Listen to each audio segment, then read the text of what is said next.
Very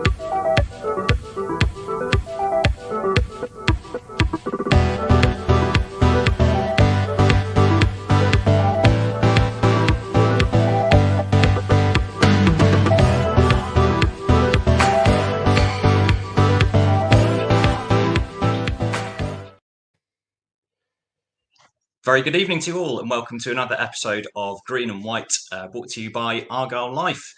In the week in which the most annoying podcast presenters in the country were crowned, no Aaron Hocking or Joe Bell this week, they're collecting the award. I'm afraid I'm not either of those, but I will do my best to keep the ship rolling, unlike Plymouth Argyle's form lately at the minute.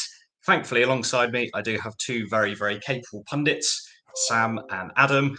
They will introduce themselves in a minute. It was also Pancake Day last week.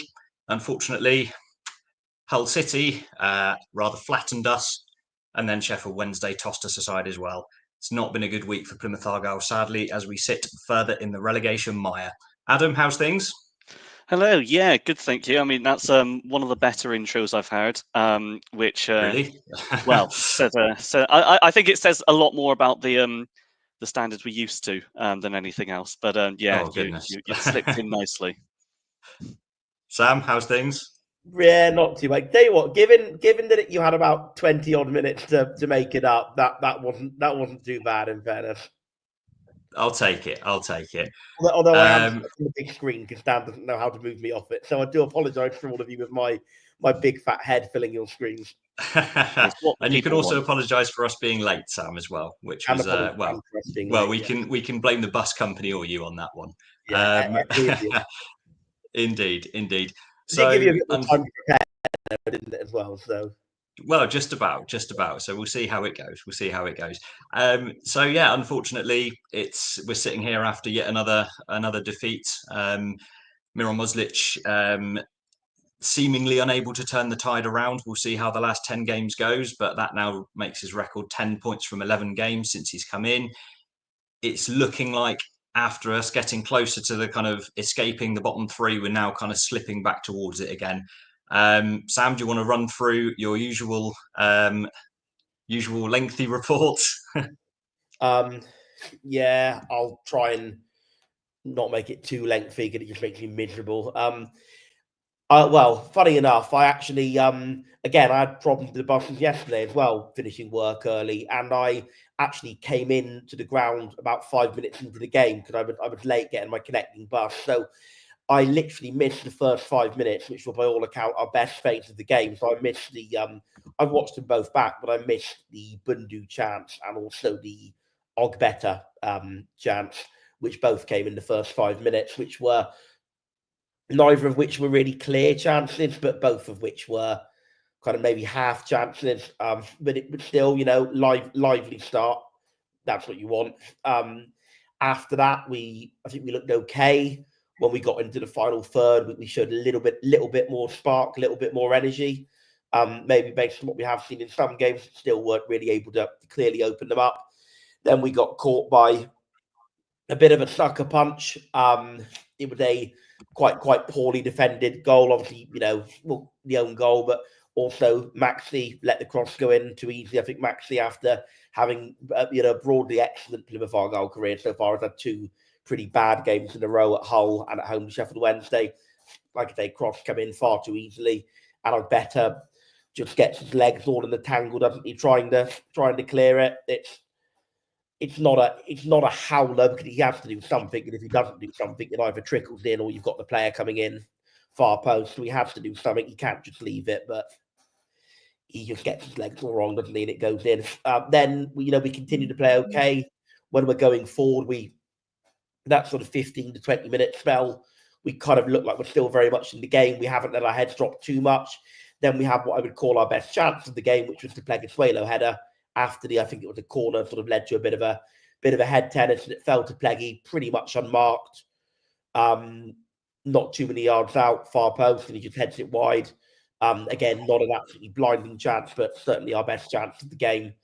Lucky not to go 2-0 down again. They have their man's picked up completely unmarked in the middle of the box, low, sharp shot. Hazard isn't quite getting to it, but it just whistles the wrong side of the post for them. So, yeah. And then the more and more we get towards half-time, they begin to get more and more controlled. Sheffield Wednesday, we stop getting it up the pitch. We sort of just resort to lumping it time after time again, which was very miserable to watch. Then second goal comes, ball comes in.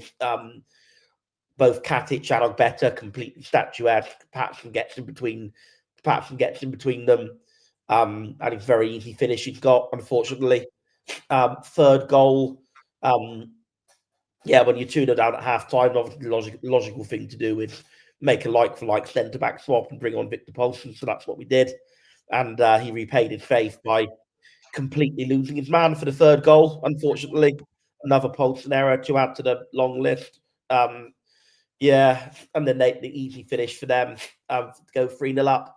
Again, at that point, the game's completely gone. It could have been a really, really embarrassing scoreline if not for a good save from Conor Hazard. Again, Max Talierov to blame for that big chance. Completely lose man. They get in sort of angled one-on-one, and it's a good Hallett save. Hallett save? I'm reading Hallett in the comments, and I'm saying Hallett. That's a good Hazard save. And if that had gone in, I was thinking, would that have been the first time a team has ever done the 4-0 double over another team? That's an interesting one. Obviously, 4-0 at Hillsborough and 3-0 loss at Home Park.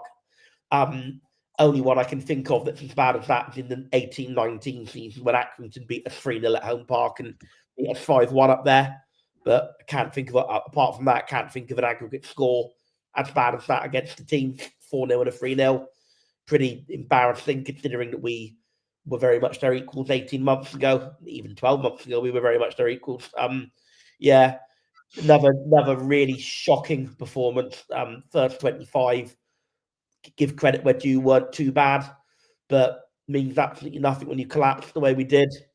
I'm just miserable with all of it. I cannot wait for this bloody season to end.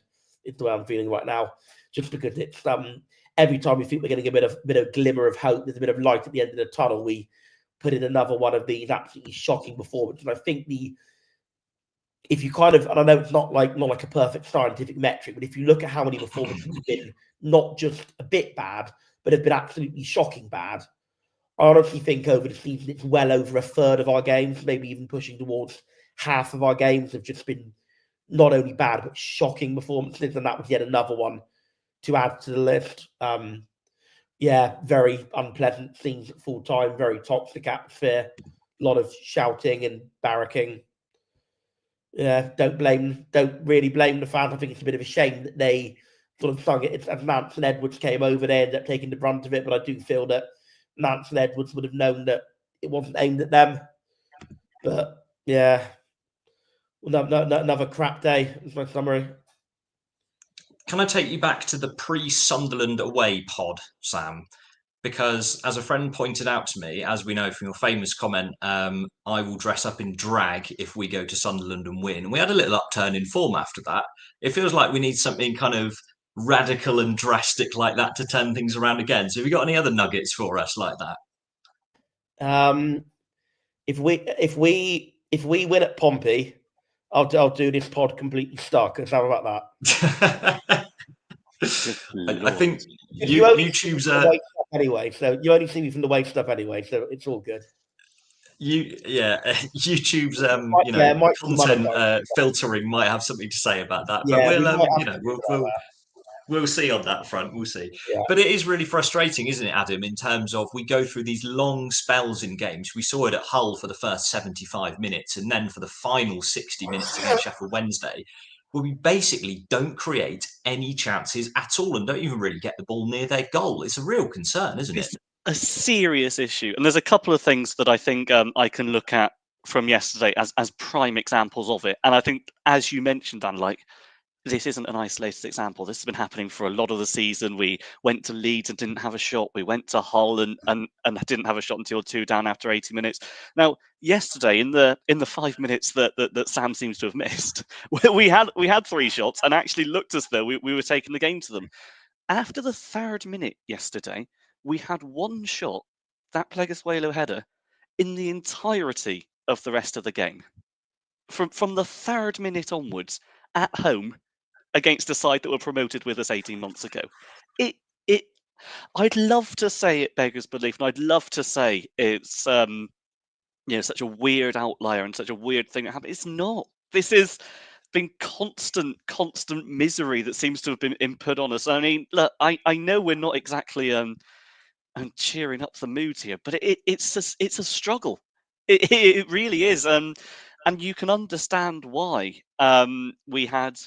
And what must have been at least half of the attendance yesterday had already departed by the time the full-time whistle went, because they've been served up dross, and they've been served up dross for months. And yeah, like yesterday, as I say, the 27th minute is when Pleguezuelo had that shot, or that header, and was the only shot in the final 87 minutes of the game that we had.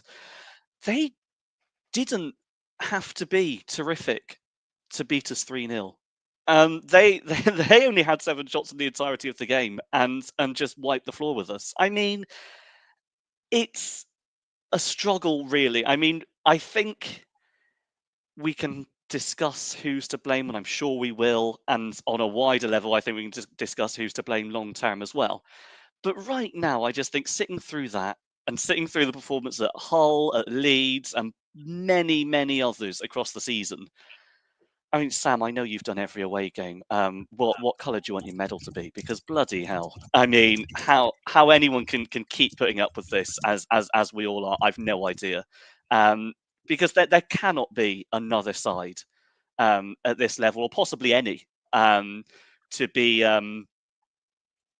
this bad so often. As Sam was saying, it's possibly a third of our games, maybe even up to a half of our games, where we haven't just lost and performed poorly, we have been abjectly awful. And for any other team in the league, there are a number of times where we could say, well, that's clearly our worst performance of the season. Was yesterday our worst performance of the season? It probably doesn't even run it close, but it would have been anybody else's. And, it's tough. It really is. And I think until things are mathematically uncertain, I guess we've got to keep plodding along. But I think everybody, realistically, in their mind, is starting to think, okay, where can this put us forward into League One next season? And that, more or less, is entirely because we've just had too many games like this, as you described, where we're not only bad, we're atrocious. And there's 10 more of it to go yet. Indeed, and it's starting to look like we're going to have to win half, maybe even more of those 10 to have a chance of staying up, depending on the points total that we need. But it looks a tall order, doesn't it? On a tactical level, we saw flashes of it early on in terms of the kind of high pressing style. It's always been direct under Muslic, but it's been kind of, as he said in that opening speech that he gave to the players, we will play high up the pitch. That seems to have just turned itself into a bit of a kind of just hoof and chase, really kind of ugly style. I'm going to pick out a comment that I saw on Passotti describing yesterday's game and the tactics in general, which I thought hit the nail on the head, from a guy called Penmaster. Quote, Muslic talks about transitional play, which I interpret as counter-attacking. However, as soon as opposition attacks break down, we show absolutely no composure or intent to pass the ball and break. We just literally punt it anywhere and set up ready to defend again. There's no transition. It's stop and attack and wait to defend again. Muslic is a really intelligent bloke. Surely he can see this. And that quote really resonated with me, because for all of this, well, for starters, as we were saying, we've had games where we barely threatened scoring, not even had a shot throughout most of the game. But then also on the other side of it, Muslic is playing such a kind of hoof it away and keep your shape style lately, and he still hasn't kept a single league clean sheet with us. It doesn't stack up well, does it, Sam? Would help if I was off mute. No, admittedly, the one clean sheet he did keep was a very big one, but none in the league. None in the league, and what actually worries me, and we've obviously had this discussion in offline in group chats, etc. I would be so much more amenable to giving this whole transition time if it was a situation whereby we were gradually seeing slow improvement. If we started absolutely terrible for the first 3 or 4 games, then for the next 3 or 4 games we were, a little bit mediocre, and then the next 3 or 4 games after that we actually looked half decent. But it's not that at all. It's the first 3 or 4 games we looked absolutely terrible. Then we had about 4 or 5 games of looking pretty damn good. And then the next 5 games since that, in the league at least, with the honourable exception of the, rearguard effort at Man City in the Cup, the most recent 5 games in the league have actually been probably genuinely the worst 5-game run in the league this season, just in terms of there not being one redeemable performance in the lot of them. Hull was terrible, as I mentioned the other night. Sheffield Wednesday was terrible, as we're mentioning tonight. Blackburn was marginally better than those two, but still pretty bad. Cardiff was probably the best performance of the 5, which is pretty terrible about the others. Still didn't really get a shot away against 10 men and a keeper with an injury. And then you've got Luton, which has been probably retrospectively cast as being a good defensive performance, just based on the grounds that Luton didn't put any of their chances away. And I think that, to me, wasn't actually... We didn't play any better against Luton than what we did against Hull or Sheffield Wednesday. They just didn't finish their chances when it comes to Sheffield Wednesday. That's all there is to it. Luton was a very poor defensive performance for me. And we scored with our only... chance of the game, and obviously then probably should have, if a bit better refereeing, would have scored for only 2 chances of the game if that goal wasn't given offside for Callum Wright. So not a good performance either way. So yeah, the fact that we're talking about 5 shocking league performances in a row, to some extent or other, is of great concern. And I know that I did say, and I give Mudlich time because he's inheriting a bit of a shambles, but we are, if anything, looking worse in some ways rather than better. Because I think at least with Rooney at home, we barely lost at all. We've already lost at home under Mudlich more times than we've lost under Rooney. 3 under Mudlich, 2 under Rooney. I do agree Mudlich as making us look better away from home. I would, on balance, go with that. But even so, only 2 draws and 3 losses out of Mudlich's away games so far. It doesn't bode well, does it? I would be so much more open to it if I was seeing those gradual signs of improvement. But if not, it's really trending downhill. It's almost like we learned how to play the kind of, how can I put it? We kind of learned how to play the entry-level version of the style. And as soon as we faced any pushback on that style, as soon as teams started to go into the channels to cut off our long balls, we had no idea how to do it. Millwall, as good as we were against Millwall, they played into our press. They absolutely played into our press. They charged forward and let us press through them, and they didn't pick up our long balls over the top at all. Defensively, they were terrible. So as much as we were good against Millwall, I'm not going to write off that performance. It was a very easy opposition. It was an entry-level version of the Muslim style. And it just seems to me that as soon as teams have figured us out a bit, as soon as teams have learned how to play the entry level of the Muslim style, we've got no response to that, no response at all to how to handle that. When teams cut off our long ball, all we do is we keep playing the same, panic long balls without any variation in our play. The only, there have been occasional times, I think, where we've shown signs of varying it slightly. I think the last 10 at Hull and possibly the time at Cardiff, against Cardiff, between the red card and the goal were times where we varied it up a little bit, but it's been few and far between. We've not responded to teams cutting off our long balls. We've just done the same old thing. We've not responded to teams learning how to play for our press. We've just once again, same pressing pattern, same rotations of shape. So same old problem there, And then ultimately, I think, the move from playing high up the pitch to playing deep, I don't think that's Mudlich wanting to go more defensive. I think he's still trying to play the same style. He is trying to play the aggressive front foot high pressing style, but he just tactically seems to have no answers for how teams have figured us out. It's all very well having a plan A that works perfectly if a team plays into how you want to play, but when a team makes those adaptations, you have to make those adaptations to counteract them. And so far, he's not proven able to do that tactically. Yes, you can blame players and mentality, and I do think there is a room for that. But you have to question the coaching when we are doing the same thing again and again. We are barely to never trying anything different. And it's no surprise if you quote Albert Einstein, the definition of insanity, it's doing the same thing again and again, expecting a different result. And that's what I see from Argyle at the moment. Yeah, it's a fair point. Do you think there's anything we can do tactically that's different then, Adam, in terms of, can we do it? Can we play a change of formation? Can we do something in terms of, the way this team is set up that might generate some results from somewhere? Because I hate using the phrase "it can't get any worse," but when we're going through games barely having a shot and not keeping clean sheets, it pretty much can get any worse, can it? But Mick McCarthy. Yeah, Oh yeah, it every can. chance. Yeah. I guess look, one way to put it is when you're looking at it and it can't get any worse, and it probably can't.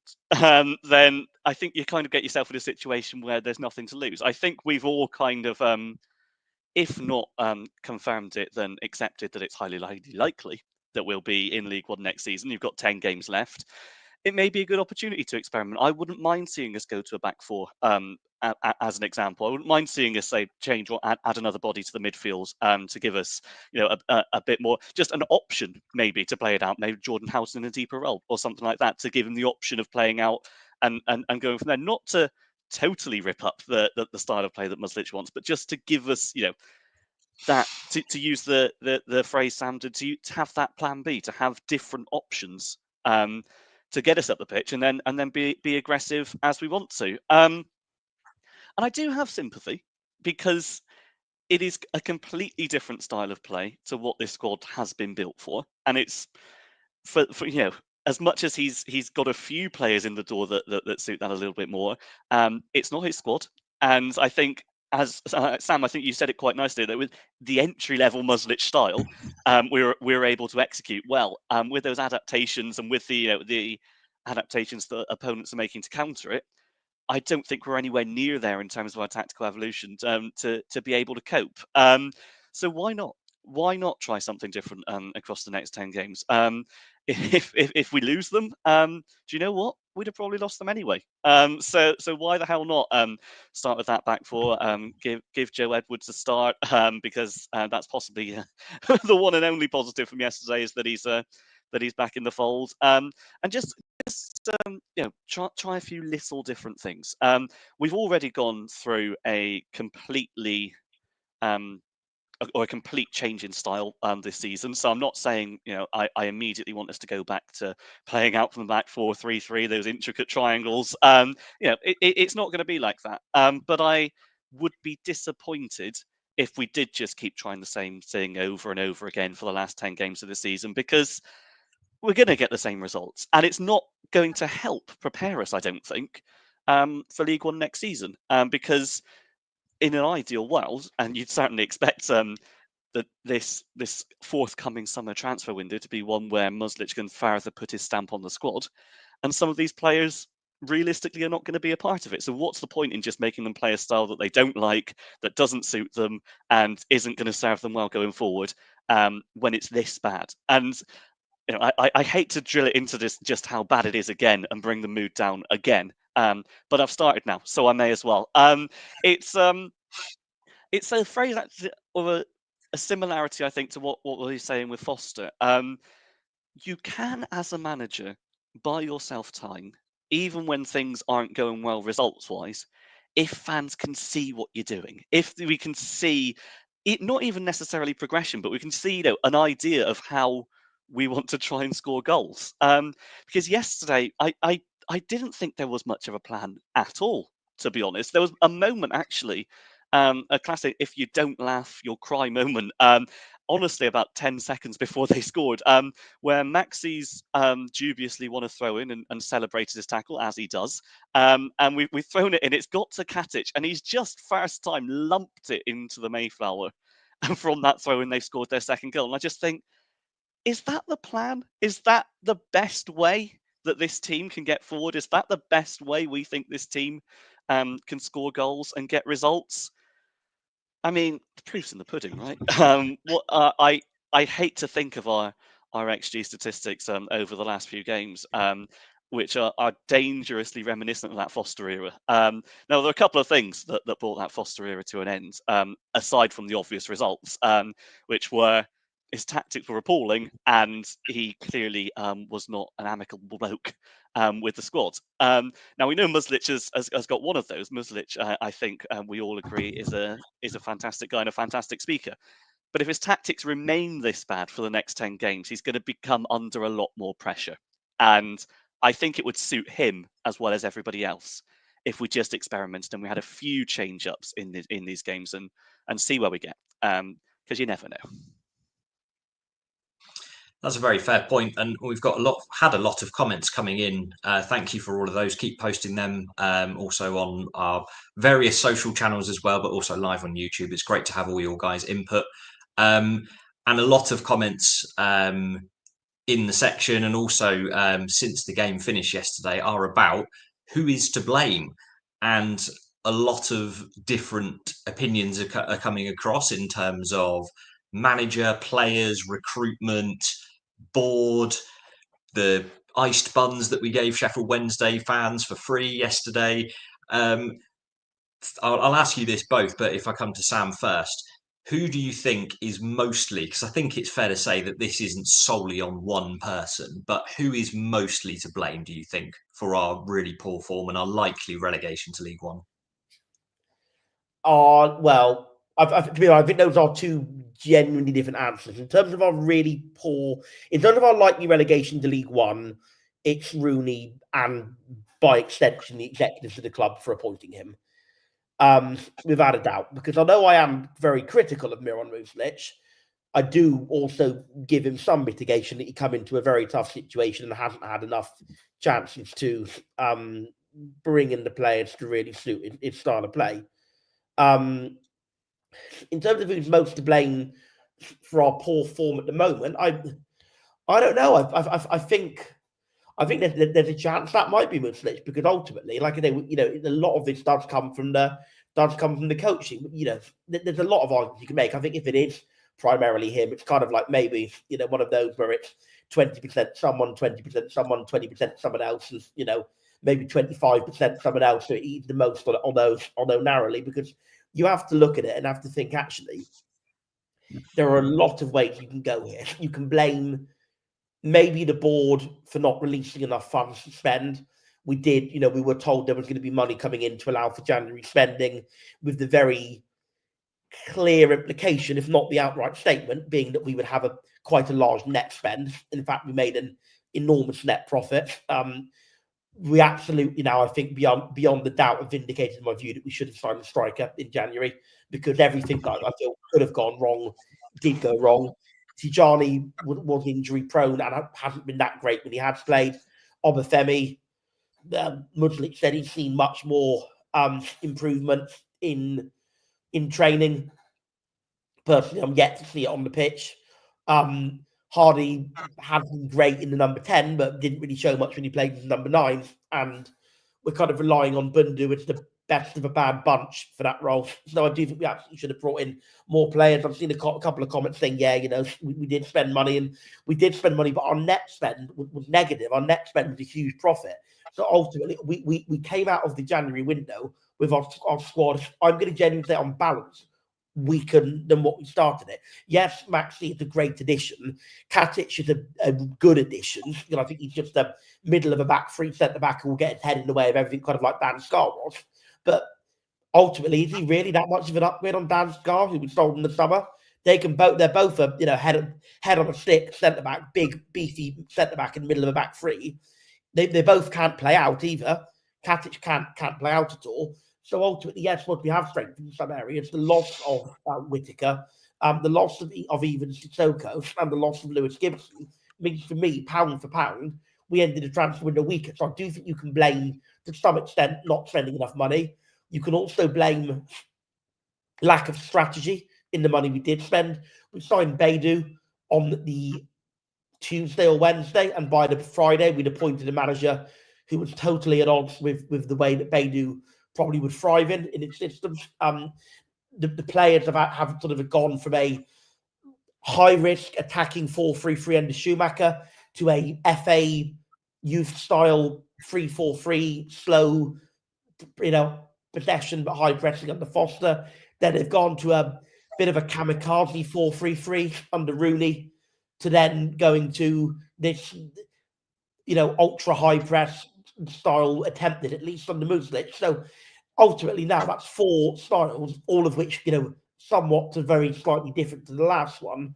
And each style has had players signed for that style. It is an absolute Frankenstein of a squad. It is a Frankenstein squad. And ultimately, any manager is going to have some difficulty getting it together. Yes, Rooney was totally inept as a manager. We know that. yes, I've got criticism about Musnich, the way he's done it so far, but ultimately you have to look at then the squad building. The squad building has been nowhere near it. The recruitment has been very, very poor by and large, with, yes, some good individual players, but it's a bunch of decent players. It doesn't make a good team. So there is criticism there. And I do think you have to look at the players as well, as much as I do think it's an easy narrative to say, oh, the players are just mentally weak, the players are, their heads are going mentally, they're not a strong bunch of players. And I do think that whilst, that you shouldn't let off those higher up, I do think there is maybe some truth in that as well. How the hell can you not have a shot after like the 34th minute, which was the Pleggy header? How losing in the game, 1-0 down, 2-0 down, 3-0 down, in none of that time can we have another shot? It's painful. It's absolutely painful to watch. And I'm not doing my lurgy and my sore throat any good ranting like I am. I'm just sounding like Sean Dyche. But honestly, it's absolutely painful. I think everyone's to blame. I think the lack of investment in the first team is to blame. I think the lack of adequate spending of that investment is to blame. I think both of our head coaches this season are to blame. And I think the thorough line of bad mentality that seems to have permeated in our squad and the total tendency to collapse in the face of adversity is to blame. And I think it's a shambles at the minute at Argyle, I'm afraid to say. And the cup run is the only slight glimmer of light in an otherwise really terrible season. I'll give your voice a rest for a minute, Paul Cook, and go to Adam. Anything to dispute on that? Nothing to dispute. No, I think Sean Dyche there put it quite nicely. But I think there's a couple of things actually that I'll expand on that, and a lot of it actually coming from the fans forum, and a couple of comments that are really strange and demonstrate, I think, just how unusual we've been doing things for the last 18 months, and particularly in the last 6. When I look at the comments for bringing in Muslich from Simon Hallett, when he's saying things like, we were so bad that we thought we just had to completely rip up the style of play and do something different because being a little bit better, as I think he puts it, wouldn't be good enough. Well, one, why were we bad? Because of your PR hire, Simon, because you brought in someone in the head coach role who was totally not up to the job. That isn't, I've used it before on the podcast and I'll do it again, that this is a self-inflicted wound. And that kind of links in as well to something that I think Andrew Parkinson said on the transfer window, when he was mentioning, oh, we changed our manager on New Year's Eve. We then changed the way we wanted to play, and we still got most of our targets. Nobody forced you to do this. Nobody forced you to wait until the last possible moment before the transfer window to change your head coach. Nobody forced you to then appoint somebody who was completely different and completely at odds with the way that we've chosen to play. And I just think, I look at that and I look at the continuity, and Sam has mentioned it. We've had 4 different head coaches, 4 different permanent head coaches since returning to the Championship, and they've all had 4 completely different systems. There's no continuity there, and nobody seems to be in control. And I think that's the worst thing. Like, nobody seems to have taken control since we've got up to the Championship and said, this is what we need to do, this is how we're going to execute it, and your role is here, here, and here, and that's what we need to take it forward. I think recruitment team has to play a role in that, but I think they've been sold down the river a little bit by the demands of recruitment. It's if you're forced to build a squad and sign players for one system, and you're completely changing it 6 months later, and you're forced at short notice to bring in players for another system, and then again. Of course, and Sam will use the example of a Frankenstein squad. It so much is. This has not been built with any style in mind, and that's really concerning for a squad or a club rather, that for 4 years are rising from League Two to the Championship, had a clear identity, had a clear style in mind, and knew exactly what we needed to buy into.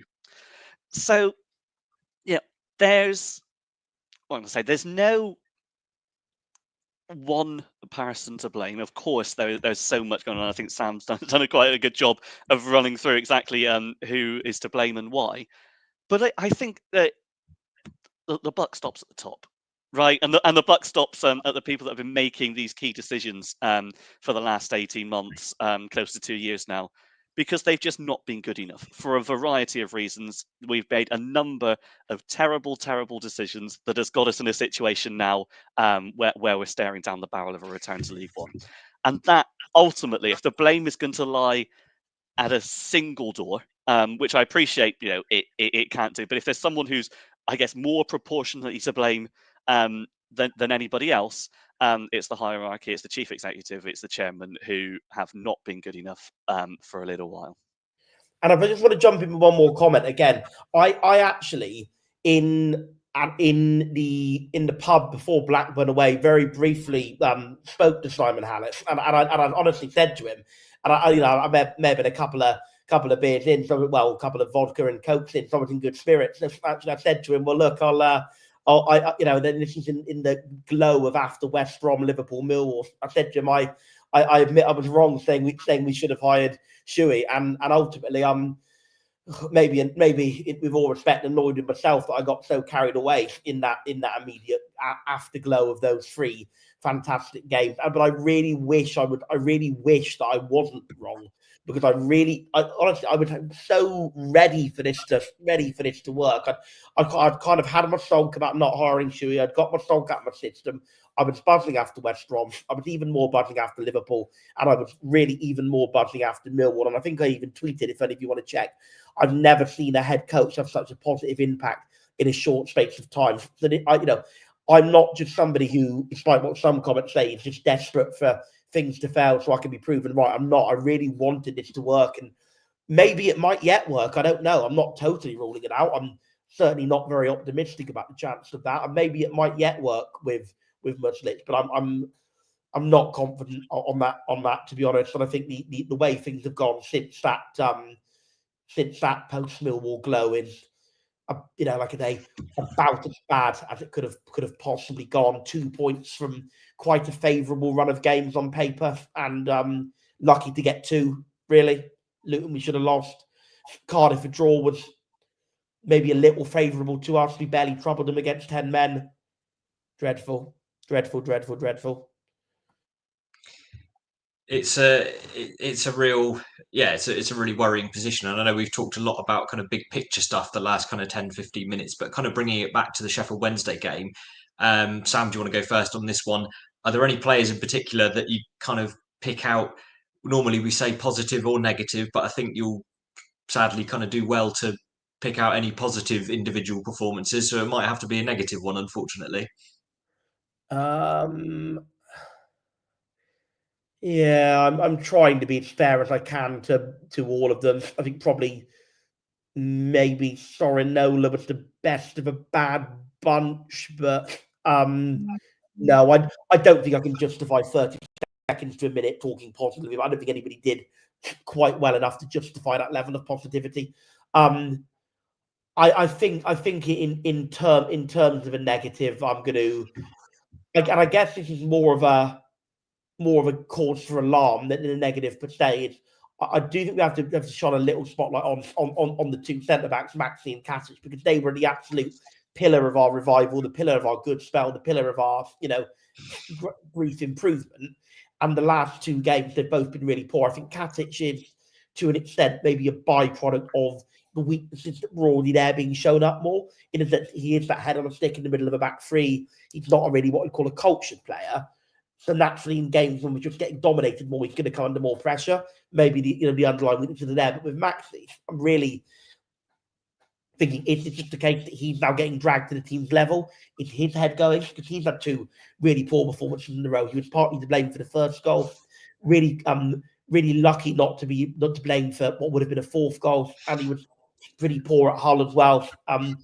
Barring maybe like the first half hour, he was okay, but after that he went downhill. That's his 2 worst performances in a row. And I just hope what we're not seeing is these players who both were so good for so long, both just being dragged down to our level. And I do think with Katic, like Adam said, he's got to think a little bit more with the ball at his feet, because often he just lumps it out for a throw-in or lumps it aimlessly. Again, he's never going to have that intricate play out like some others do. But I do think that if we are going to stick with the 3 at the back, I would go Maxi, I'd go Such in the middle, and now I'd go Pleggy, just because I think we've got to have more of an outball. Otherwise, we're going to have the same thing keep happening and happening again. Adam, anyone you can pick out on a positive note, or anyone that you'd like to sadly stick the knife into? I mean, I don't think there's anything that I can justifiably spend any time on a positive with. I probably would have said a lot similar to Sam with regards to the defence in general and how it's operated at a much lower level than we've become used to in some weeks. So with the fact that it's already been covered, I'll just look at the attack and I just think, yeah, was this not another very, very obvious example of how not signing a striker in January was a huge error? And I know I'm coming back to the fan forum comments again. That Andrew Parkinson mentioned we had 6 targets and managed to sign 5 of them. I've got a lot of other comments that I'd make on that specific remark as well, but we haven't the time. But the one we missed out on was a striker, and not signing one for that entire month, despite what we were looking to do and what we knew.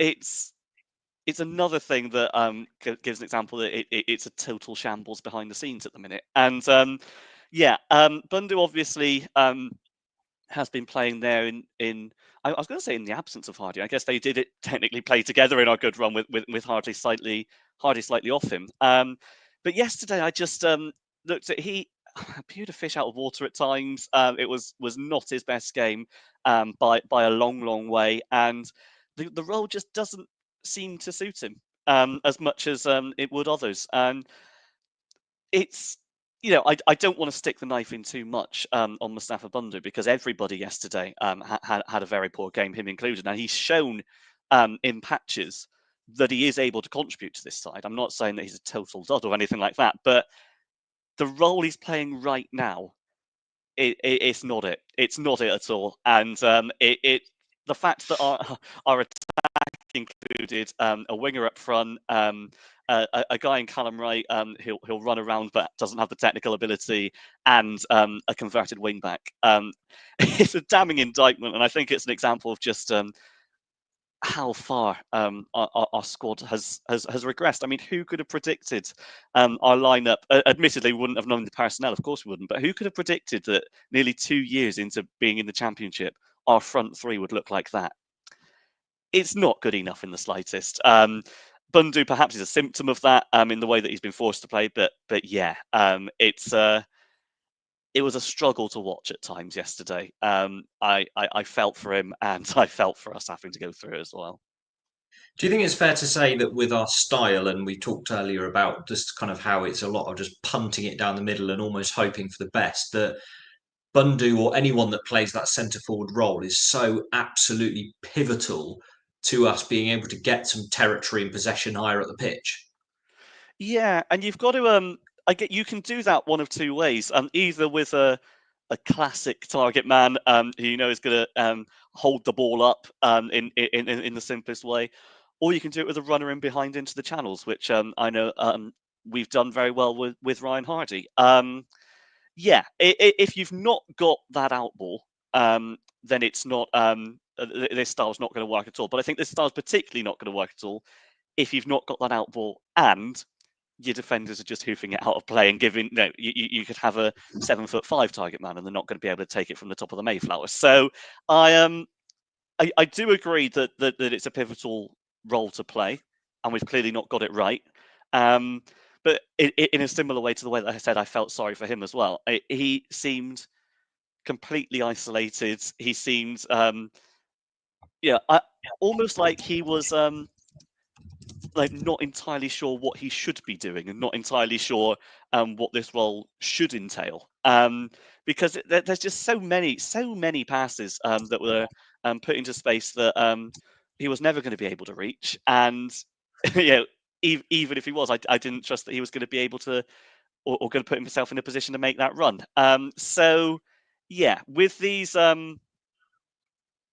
these striker options that we've got and the way that we set up, yes, I agree, Dan. It's a completely vital position, and it just demonstrates how again we've got it so wrong. It certainly seems so, doesn't it? The next thing I want to come on to is some of the post-match comments made by Miran Muslic over the last couple of games. So if I quote from the whole game, after our 2-0 loss up there, quote, "We didn't show up for a game that we knew was a big one for us. There are too many players who cannot deliver consistently the performances that we need to be competitive." And then after the defeat yesterday, a very kind of eyebrow-raising comments, let's say, from him. Quote, "I think we started well in the first 10 or 12 minutes, showed the desire and showing the fans that we are ready to fight, we are ready to attack. Then the first positive action for them, the first negative action for us, the own goal, and you felt that the pressure was on and we collapsed. Pressure can do a lot of damage, and it was unbelievably difficult for us as the momentum suddenly changed. The first action of Sheffield and then the own goal gave them this momentum, and then you visibly could see it had a hard effect on us." Now, that's 2 games in a row where he's not held back in his comments to media about the team, the players, and the results and the performances on the pitch. Sam, do you think that is the right route to go down when the team is so clearly devoid of confidence, or does he have to do it?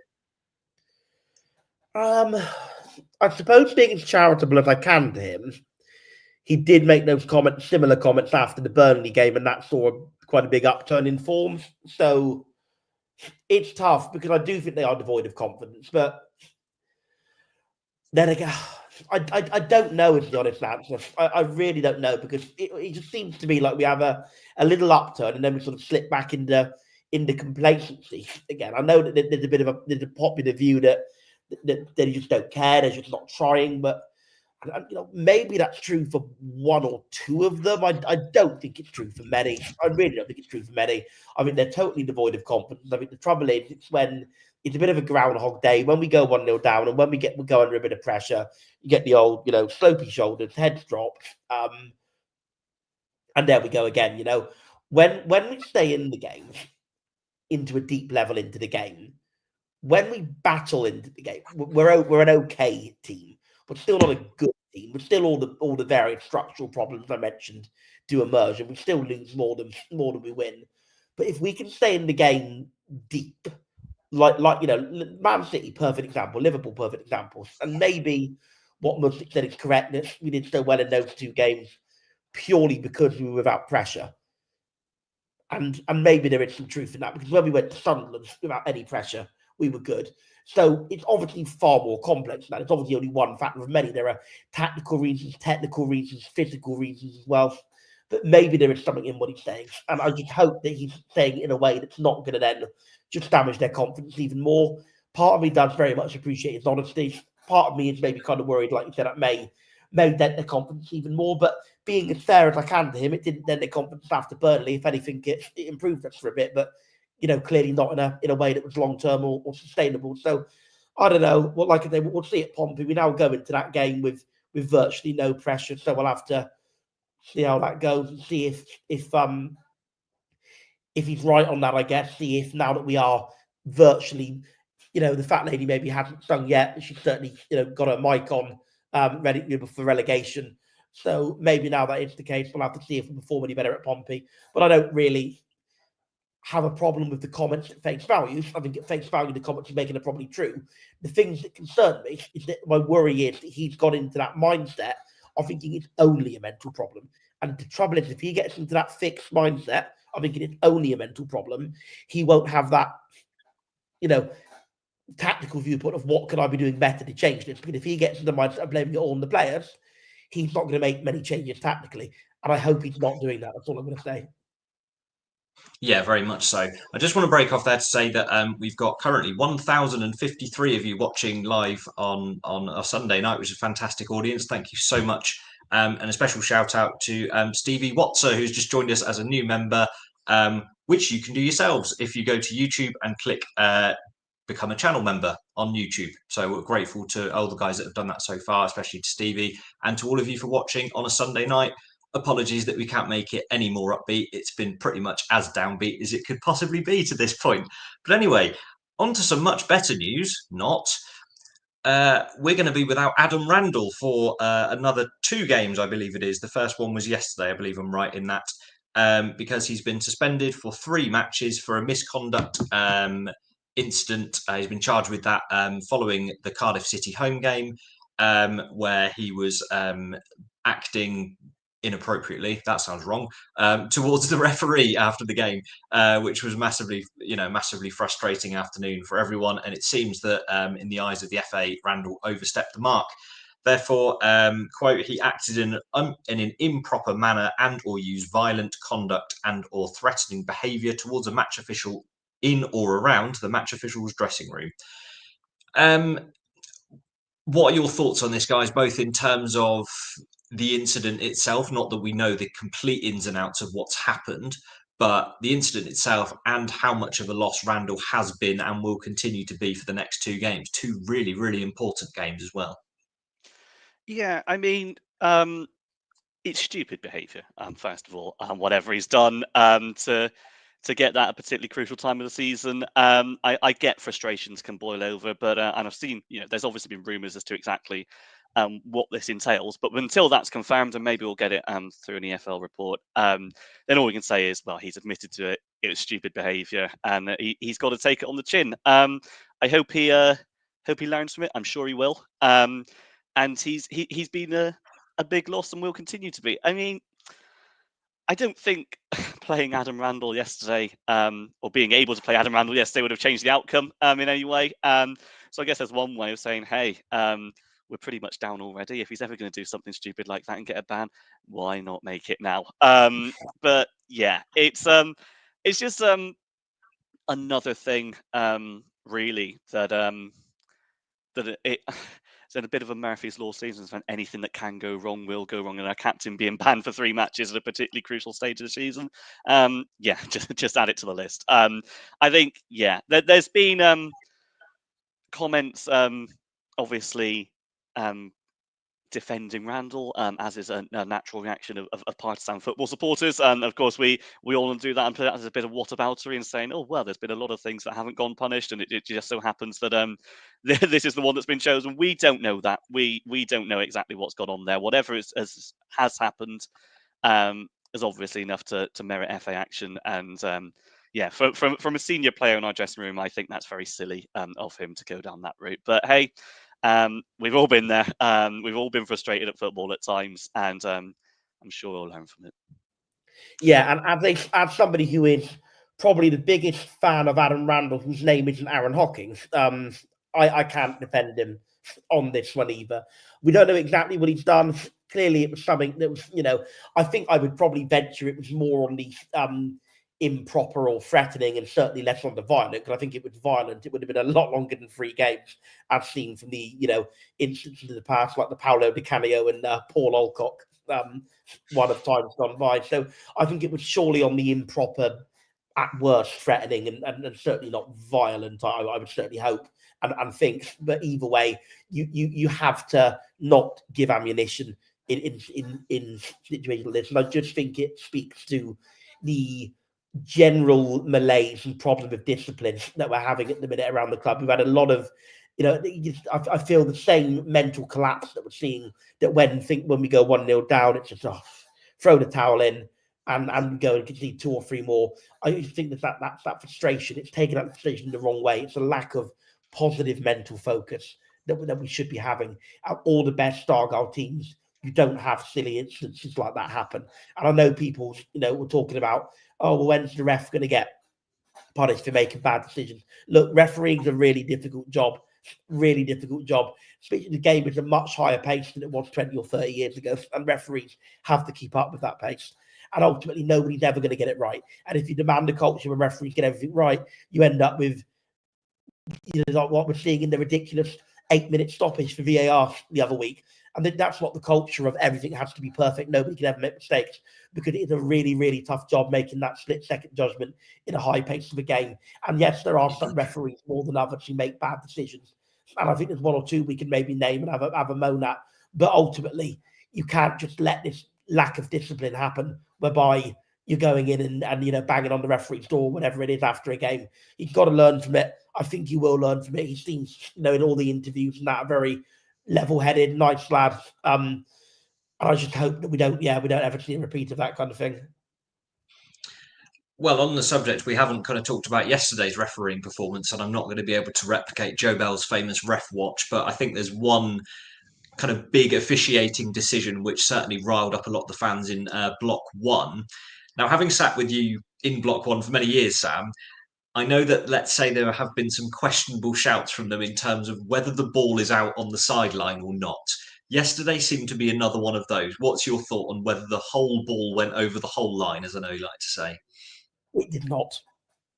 Correct decision. The whole ball did not go over the whole line. It was on the line. A large part of the ball was over the line, but the whole ball was not over the whole line. Therefore, correct decision was made. And I think watching that in the highlights, I'm confident I'm correct in that. Adam, whereabouts do you sit in the ground? I'm Block 3, so a terrible view of the incident, but around the most opinionated. So yeah, impossible to say. I'm happy to take Sam's word for it on that one. I've not bought myself to watch the highlights as it happens, so yeah, I'm gonna have to take it. But yeah, it's I guess another one of those things where, well, if a refereeing decision's going to go against us, it may as well happen in a game that it looks like we're going to lose anyway. I did think overall, to expand the ref watch a little bit, that he was very strict on a lot of things. Didn't really let the games flow, and it was for both sides. So there's no arguments in that one.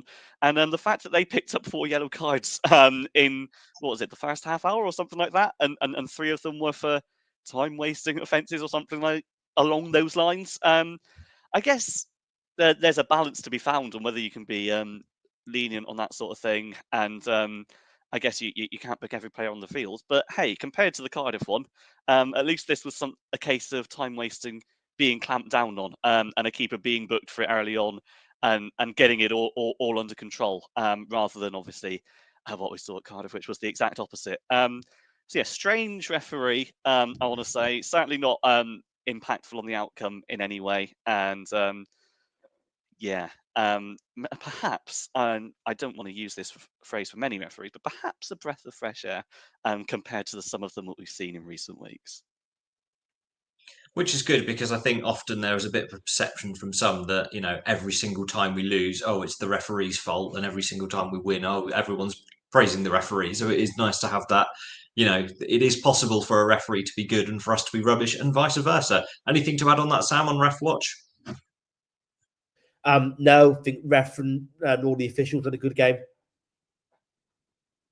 Fair enough. We will move swiftly on then to a couple of questions on social media. So the first one from X, formerly known as Twitter, Woolwell Green said, "Is it time to play some of our youngsters instead of the loanies in preparation for next season, as we're, in his opinion, already doomed to relegation?" Sam, what are your thoughts on that? Yeah, wouldn't be against it. Certainly Roberts over JB. I think my views on JB have been well versed. I think he's not had many good games over his 18 months. Well, 15 months, will be 18 over his time with us. Yeah, I think certainly Caleb Roberts, I wouldn't be averse to seeing get a bit more game time. I think with Caleb Roberts, I do think in some of his earliest games when he played, he did look a little bit out of his depth, but I think when he played at Brentford, that was the best game he's had for the club by an absolute country mile. And it is disappointing we've not seen a single minute of him since that game at Brentford, not even off the bench or anything. I get why, because you prioritise the inexperienced players for survival. But I do think now the pressure is back off again. We could do worse and give him a few minutes. Saka, I'm less sure on, because I think I've maybe seen, if I'm honest, slightly less from him generally. Not that I'm writing him off, but I've maybe seen less signs that he can make it at championship level in the long term, if I'm completely honest. So possibly him, but certainly Roberts. Tegan Finn, I think, is probably at this stage better served to playing regular under-18 football at a level where he's absolutely thriving, because with the other two, they're too old for under-18 now. Tegan Finn can still play 18. So I do think Tegan Finn, whilst he's able to play under-18 football and clearly enjoying his football, clearly thriving, keep him in that.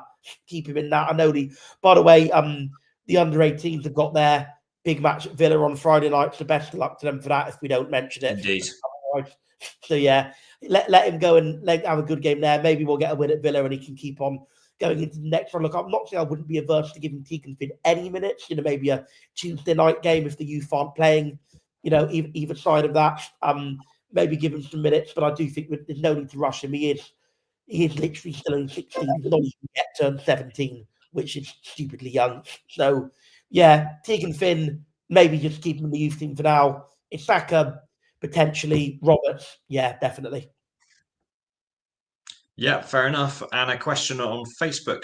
You can have this one, Adam. It's from Joe Scott saying, why, oh, why can't we go back to good old-fashioned 4-4-2?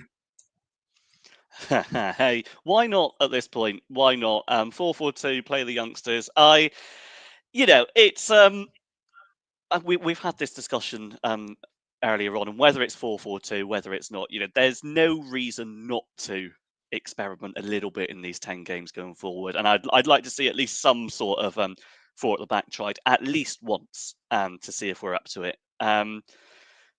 Proper Brexit style 4-4-2. If it comes to that and it helps us, then why the hell not? Yeah, fair enough. And I think on a wider point, I don't know what you're laughing at, Sam, but it's good to have some cheer on the pod tonight. So on a wider point, I think now that Joe Edwards is back near enough and Ryan Hardy's back near enough, we're looking at a state where our squad is mostly fully fit. So we can kind of have that conversation around kind of strongest 11s and formation when everyone's fit. Sam, do you want to run through what you think that is at the minute? Yeah, I would probably just try and go to a 4-2-3-1 or a 4-3-3 with Muslic. I think, look, clearly he likes that sort of direct high pressing style. But there's a good thread from the Argyle analyst, occasional guest on here, who said that, quite rightly, that most of the successful high pressing direct teams in England do play some variation of 4-3-3, because whilst they are direct, they're not just lump every time. They do recognise that to pick up the second ball, you have to have an element of midfield control. So you can still have a direct, high press style, but not be so dogmatic in it as we are. And that means generally going to a 4-2-3-1 or a 4-3-3.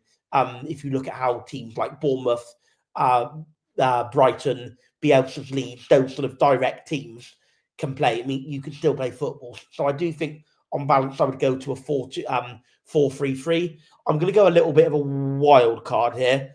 Some of it drawing on Nick's thread for inspiration, some of it my own ideas. I would go Connor Hazard in goal, of course. Hell will freeze over before Muslic selects Grimshaw over Hazard, so that one's fairly straightforward.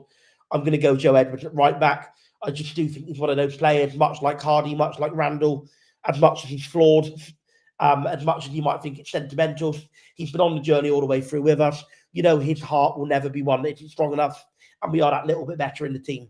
So I'll go Joe Edwards at right back. I'll go Maxi and Pleggy or Such. Pleggy. Maxi and Pleggy is the defensive two. You think Katic loses that much that we can't play him in the middle of a back three that you wouldn't consider him in a back four? Not that I wouldn't consider him, but he'd probably be my fourth choice, really, behind the others, just because I think he is absolutely perfect for that, head on a stick, middle of a back three player.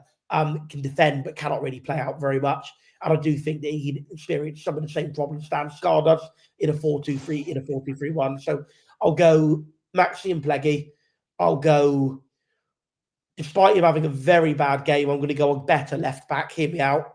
Of a midfield three, it would be Randall, but in the lack of Randall, I'm going to go Houghton, Boateng, and Mumba, because I do think that Mumba, having played him everywhere else, why not play him in the one position where he actually started his career at Sunderland? He started as a CM. And one element about Mumba that's really good is he can carry the ball forward so well. He is good at progressing the ball from one end of the pitch to the other. I think if you have him as that wide CM in that kind of triangle 4-3-3, we could really see the best of him in that role. I know it seems a bit like, throwing mud at a wall to see what sticks in Mumba. We had him as a wing back. We've had him as a full back. We've had him as a wide forward. We've had him as a number 10. I think in a 3-man midfield, that could be another throw of the dice worth trying. So I'm going to go Houghton, Boateng, Mumba. And then for the front three, Hardy, Bundu, and I guess Callum Wright, or maybe Al Hadj, one of the two. Let's go Callum Wright. Fair enough. On the point of Mumba in centre mid, how about potentially putting Edwards in there and then you are able to pick Sorinola at right back? Would you consider that? I wouldn't hate that, because I do think Sorinola is the one who would consider himself maybe a little hard done by. I do think that the one who I would probably look to drop, unless you have him as a wide forward, is Puax, because I think he had that little game where he missed with an injury.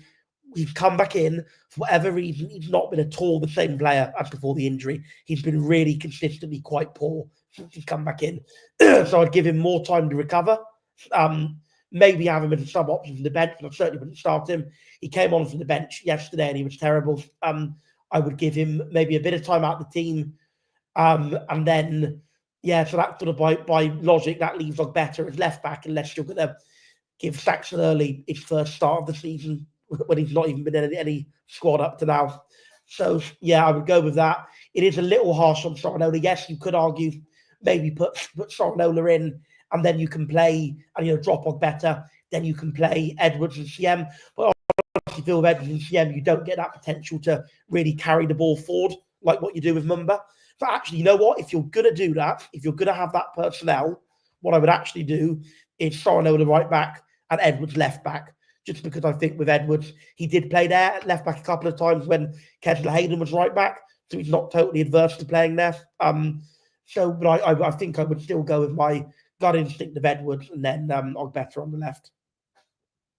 Fair enough, and some good answers and good justification on that, given that I gave you no prep and no warning that I was going to throw that question on you. So nice one. Whereas Adam's had about 5 minutes to think about his team and think about the responses and stuff. So I'm expecting good things, Adam. Go for it. Yeah, I feel very fortunate and very under pressure at the same time.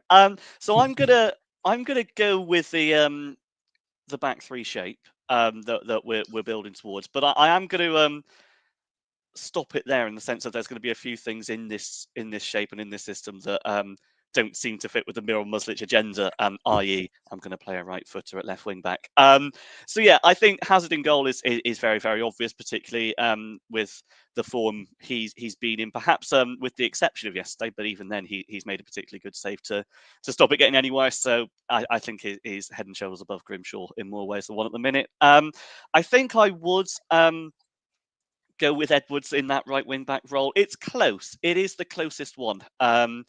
And if Sorinola starts very regularly, I'm not going to argue because he's generally been one of the brighter spots in the team. But yeah, Joe Edwards and what he offers, the intangibles in particular, his reading of the game, I think he's better suited to not only dealing with opposition wingers at championship level, but he can also offer, as we know, a lot more going forward as well. So with the back three, in that case, I think Talavierov on the right of that, it does then leave room for Katic to be in the centre, which is he's a centre of a back three specialist. And I do agree that if you're playing two centre backs, I agree with Sam that he's probably not the sort of player that you want in that sort of system, but he's tailor-made for what I've got going on here. So we'll have him in there. On the left, I'd have Plaguesuelo over Such just about. I think his form's seen a bit more of an upturn with some obvious counter examples, but I think he's certainly in generally the best form of his Argyle career. Perhaps that says more about the slow way he started, but yeah, I think right now you can have him involved. Now, left wing back, I'm going to put Ballymumba there because that's his best position, and Ballymumba's very good at left wing back. It's it feels like a no-brainer to me, and I know that there's conversation, and Muslic has said very clearly that he doesn't like right footers being there, but I want to see us play a very good player in his best position, so I'm putting Ballymumba left wing back. the way it is. Midfield, I'm not going to constrain myself in the way that Sam did with his ban. I'm just going to say that I think Adam Randall obviously makes our best team. Right now, if it's a midfield 2, I think I'd like to see him play with Boateng more than anybody else. I'm not against Jordan Houghton being there either. It's weird, and I know it's something that's been brought up before. It's weird how many times we've tried to reshuffle that midfield and ended up settling on the fact that Randall and Houghton is probably still our best partnership. But I think if we get the chance to experiment, it's a decent time to give Randall and Boateng a proper go, a proper run of games, and see what they can do. I think I see more of a player in Darko JB than most do. But this system doesn't suit him at all. I think if you go 4-3-3, you can play him as one of the two ahead of a deeper midfielder. If you're playing 2 across the midfield, I don't think he's got it. So yeah, Randall and Boateng there. Going forward, I think a front 3 that operates with, if we're looking at talent alone, I'd like to see it be, I think, Bundu, Al-Haj and Hardy is how I'd go about it. Which isn't necessarily something we're likely to see, because I think Callum Wright has a lot of talents that fit into the Muslich system specifically. But if I think there's a system that uses a back 3 and a front 3 as we can, then I think that's probably the way to do it. It would get the best out of Bundu if he's not an isolated striker. I think Al-Haj has shown enough in spells to show that he's got something, certainly a lot more at this stage than Michael Baidoo has. And yeah, Ryan Hardy's a no-brainer. And I think that's my 11 sorted. I hope I've not missed anybody obvious.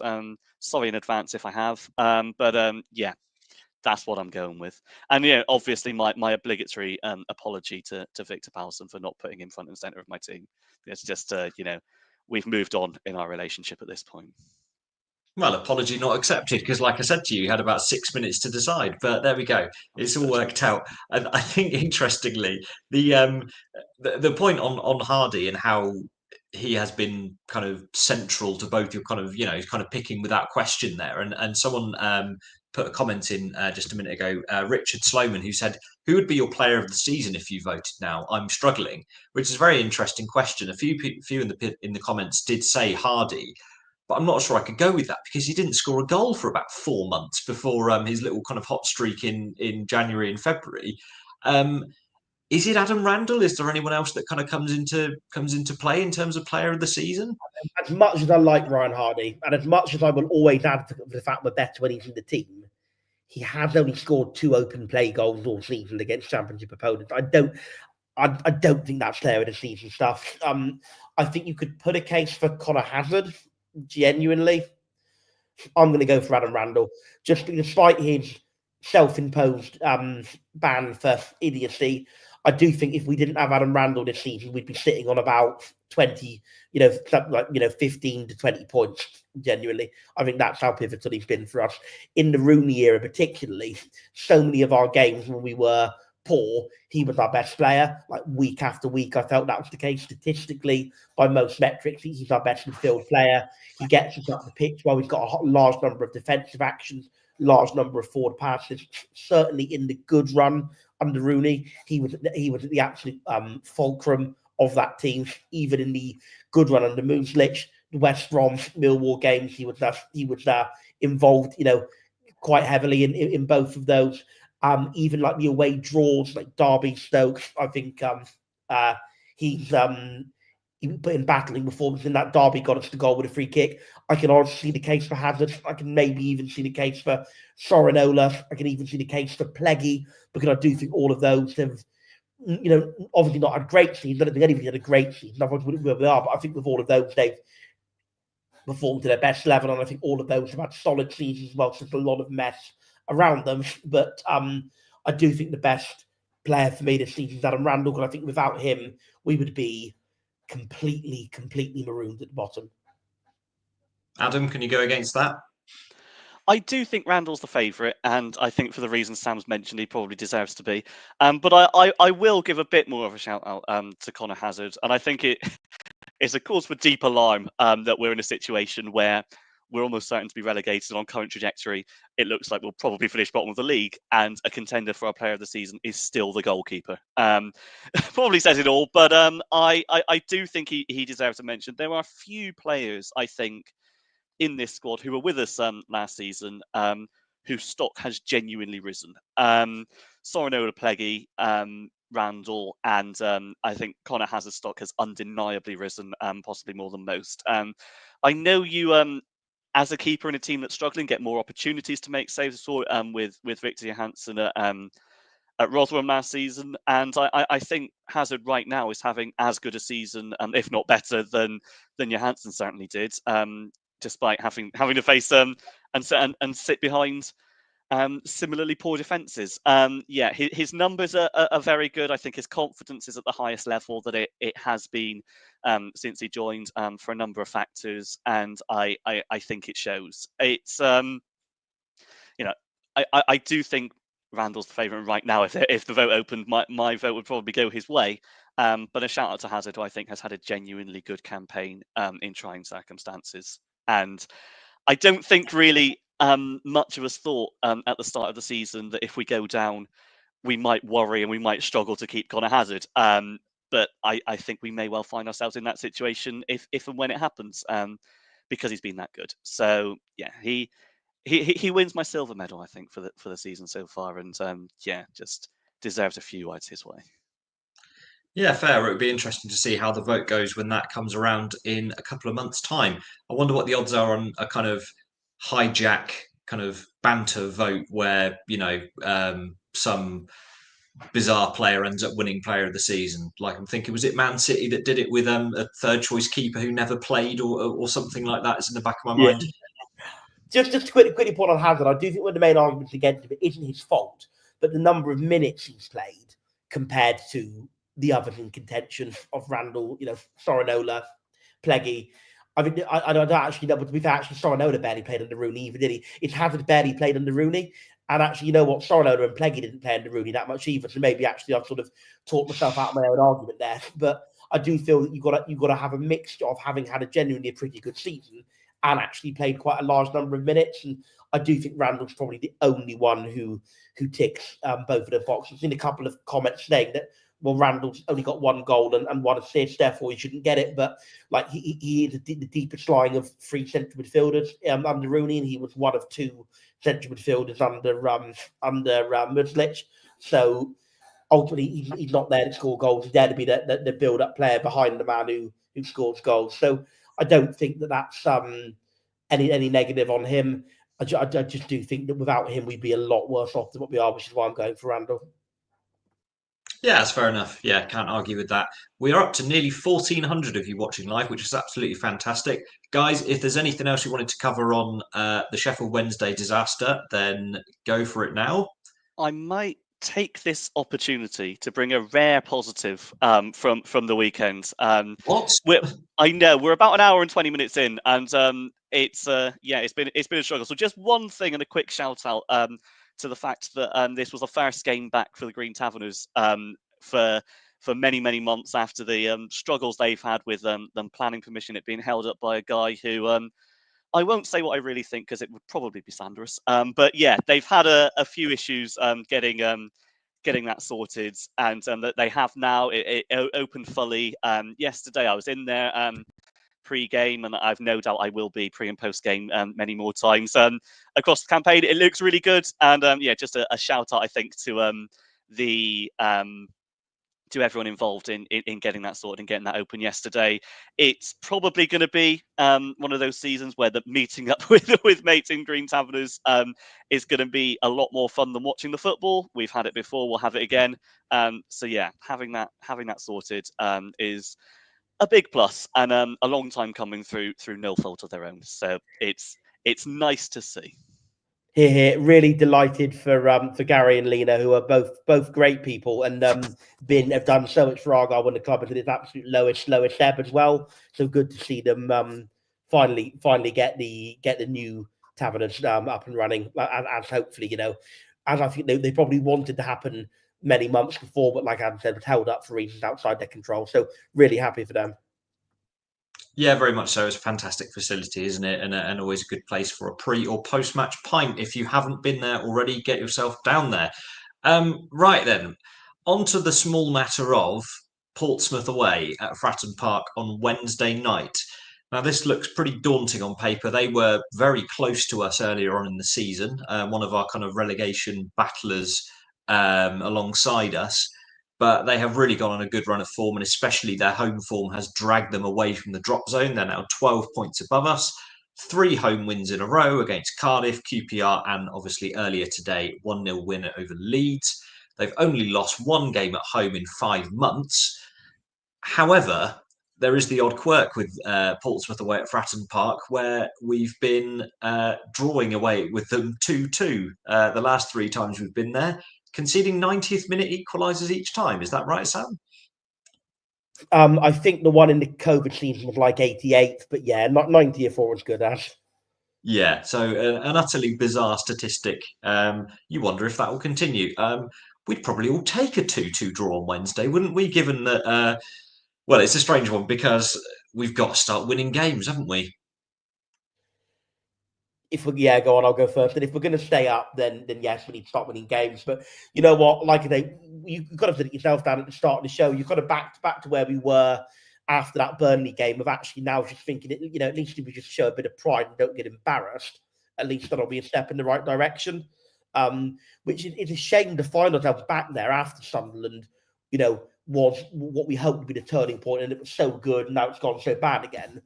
It's kind of bad that we're now back to that place of let's just not get embarrassed. I kind of thought we were over that by now, to be honest. But there we are. Argyle against Pompey. Yeah, those been some absolutely wild Argyle versus Pompey games over the years, haven't there? There's been some crazy games, both at Home Park and at Fratton Park. Not so much the game earlier this season. That was about as probably crazy and wild as a Vicar's Tea Party, that 1-0 at Home Park. That was a really, really dull game. But that one aside, Argyle Pompey games are always crazy and wild. 3 times in a row we've been leading 2-1 very late into the game, and they've equalised very late on. I think the one in the 2021 COVID season, we were 2-0 up going into about the 85th minute and drew 2-2. The one in the 21-22 season was, I think, literally like the last head of the game, I believe. And then obviously the one in the title-winning season, we looked pretty comfortable. And then Galloway stupidly got sent off for a bit of an off-the-ball incident. And then the throw-in came in and they scored with pretty much their only chance of the last 20 minutes of the game. 3 frustrating games. But you know what? If you offered us now that we're 2-1 up going into the last 5 minutes, I think I'd probably take that irrespective of the final outcome. So question coming in for me, in fact, saying before the recent League 1 and 2 seasons for Pompey, when was the last time we played them? I'm going to cheat because we played them in the League Cup the year before we played them in the league, and we won 3-0 when they were in administration and they played a team of 18-year-olds. Prior to that would have been the FA Cup 4th round in 2008 when Harry Redknapp was managing them, I believe, and we lost 2-1. David Norris's final ever game for the club that day. So, yeah, I'm not confident at all. As much as they have been our equal for many of these games over the years, they're a much, much better team than us now. Their home form is absolutely fantastic. Our away form is absolutely terrible. I think John Muncino's done an absolutely fantastic job there. I think he's got to be in close contention for manager of the season. Their squad, their budget is not a lot better than ours, in truth, but they've just got so much better out of it because they've had a better head coach than either of our two. They've had much better strategy, and they're playing as a team, and that counts for a lot. Question coming in from Ollie saying, if we beat Portsmouth, is the fight still on? Well, firstly, Ollie, it's good to see a sensible comment from you after some of your wind-up comments earlier tonight. But if we beat them, no, I'm not getting excited. We'd have to win 2 in a row for me to even think about it. That's fair enough. And I'm cheating and looking at, as you were saying, the last time we played Portsmouth in the league, which was February 1992, and we lost 4-1. Greens on screen, as always. You are absolutely fantastic for stuff like that. Me and Sam will both testify to that, absolutely. Adam, can you see a scenario where we can go there and get a result? And it's we've said it a lot in recent weeks, but it really is getting to must-win stage now, isn't it? Yeah, and I think it goes without saying that we don't start as favourites to get that win. It's a bit weird that Portsmouth are the only team, the only Championship team we've played this season who haven't scored against us. I can't imagine that that's going to last very long. Nothing's certain in football, is it? I remember exactly the same conversations, as Sam's mentioned, taking place before the Sunderland game, where it was a case of not the result was a foregone conclusion, just a case of how many. And we're having probably similar thoughts heading into this one with their home form, Dan, as you reeled off there. But who knows? Who knows? It's pressure off. You know, it's one where I'm trying to find some justification. Could you see like the cogs turning in my head as I try to find some sort of justification as to how we might get something with this game? And I'm struggling. Oh, I'm struggling. But you never know. They for all they've done well and for all that they've achieved, which has been fantastic. I echo Sam's thoughts about the job that Mousinho has done there. It's been absolutely terrific, and they deserve to be there where they are. All that being said, they are still playing. I think you'd say man for man. It's very much more than the sum of their parts, which is a positive. Don't get me wrong. But if it doesn't click for one or two reasons, and you know they're perhaps got a little bit of energy drained from their legs, having played Leeds earlier and not had quite long to rest, and it doesn't quite flow as it usually does, then yeah, maybe we go there with a chance. But it's a small chance at that, and I'd love to see us go there and win. I also recognise that would mean that we all need to see Sam down in the buff. So I mean, where exactly do we sit with that? I don't know. But we'll see. And I can't imagine there's any great danger of it happening.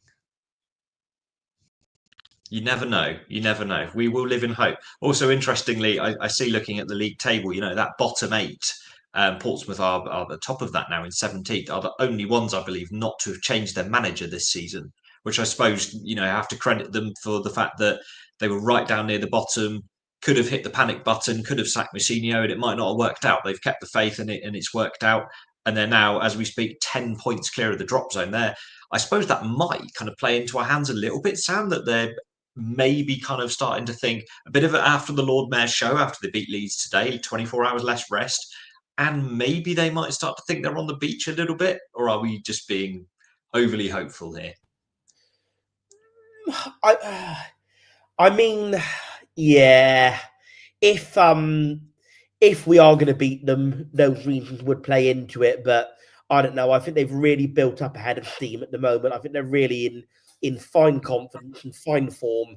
And I just think that if we don't go there with our absolute, you know, A game and our absolute best mentality, we could easily just absolutely fold like a pack of cards once again. Yeah, I think Stevie Watcher is right in the comments. I think they'll be up for the game. Like I say, with the exception of that pretty dull game earlier this season, Argyle Pompey games are always fiery. They're always a bit sparky. There's always a bit of an atmosphere. Fratton Park is, you know, to be fair to them, I don't really like them as a club, but it's one of the best home atmospheres around. They're really intimidating place. The ground is really close to the pitch, a very compact stadium. They're making a tough place to go. I can't look beyond a home win. I really can't. I'd love to be wrong. Fair enough. Can't argue with that, and you're probably right that because it is that derby game and it always is something riding on it, they will be bang up for it and won't want to give us anything. They quite happily see us relegated, I am sure. Thinking back on happier times and those balmy games against Portsmouth that Sam mentioned, Adam, any particular Argyle v Portsmouth memories that kind of stick out for you? Perhaps Peter Hartley and all that? Yeah, that's the obvious one. That's the obvious one. I could speak for days about it, but there's one that springs to mind as well, which is actually just a few weeks before that, when we went there, still in the hunt for automatic promotion, 1-0 down with 5 minutes to play, and we had Jamil Matt and Greg Wild's goals turning it around that day. It must be one of the top 5 celebrations I've ever had myself when that Wild goals in, and yeah, it's a struggle to recall, and maybe Sam's got this in his head somewhere, a time where we've gone into the final 5 minutes of a game 1-0 down and managed to win it. I can't imagine it happens very often at all.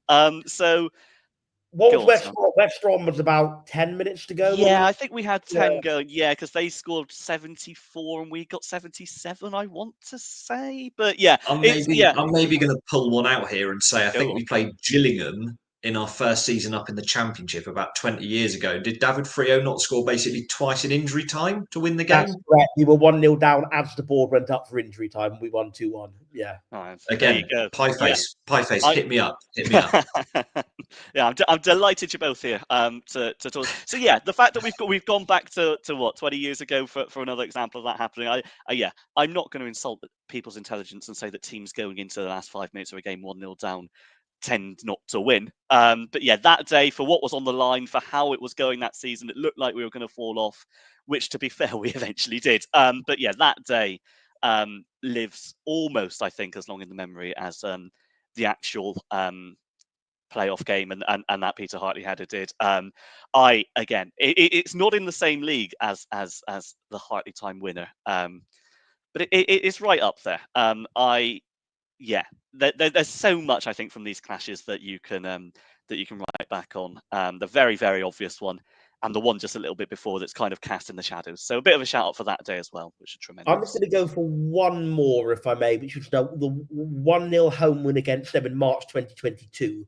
Because it's easy to forget that after the famous Hartley time win, we then didn't beat Pompey for nearly another 6 years after that, between May 2016 and March 2022. Granted, we didn't lose many either. There were a lot of draws, as we well know, but we didn't win against them at all in that entire time. So many tantalising near misses, so many times where Pompey equalised late on, so many times where we had the better of the game, didn't quite win. So to finally get that win against them done with the Ryan Hardy 1-0 win in March 2022, when we were on absolutely ridiculously good form, when that was I think it was a win of it was our 6 wins in a row without conceding as well. And then we obviously got that winner against them in the midst of that run. Incredible day, incredible atmosphere that evening at Home Park as well. Home Park absolutely bouncing that night. So again, that to me just adds to the list of big Pompey memories. Very much so, and as you said, there always seems to be that extra kind of needle, extra spark with them. Whether it is a derby, whether it isn't, let's not get into that. But there always seems to be something extra for these games. Even that 0-0 at Home Park under Adams was just a proper kind of firecracker of a game, wasn't it? And hopefully, for our benefit, we'll be right in the game and we can have a good go at them on Wednesday night. I'm going to go score predictions. Be as positive as you can, please, guys. Adam, do you want to go first? Yeah, go on. I like to try and keep them objective, and I like to try and not let what's happened in the previous game dictate what I think is going to happen in the next one. But looking at form, a comfortable home victory. I'm going to 3-1 Portsmouth. Sam? 3-0 Portsmouth. And on that cheery and positive note, which pretty much sums up the last 93 minutes of content, I think we'll leave it there. Sam, go you get yourself some Lemsip, mate. I think you've earned it. Adam, great contribution as always. Thanks very much, guys, for spending your evening. And thank you, all of you that have watched. We're now up to almost 1,500. Oh, you're too kind. Thank you very much. Guys, you'll have a Joe Bell or an Aaron Hocking back next week. Don't you worry. For almost 1,500 of you watching on a Sunday night, we really appreciate all your comments, all your views. Please don't forget to like, subscribe, comment, all that good stuff. We're available on Twitter, Facebook, TikTok, Instagram, basically every social media channel you can think of. Thank you so much. And we'll see you on, I think we're doing Thursday night, aren't we? Post Portsmouth. Let's hope we can bring you some positive content for a change, because tonight sure as hell hasn't been. Cheers, guys. Thanks very much and see you soon.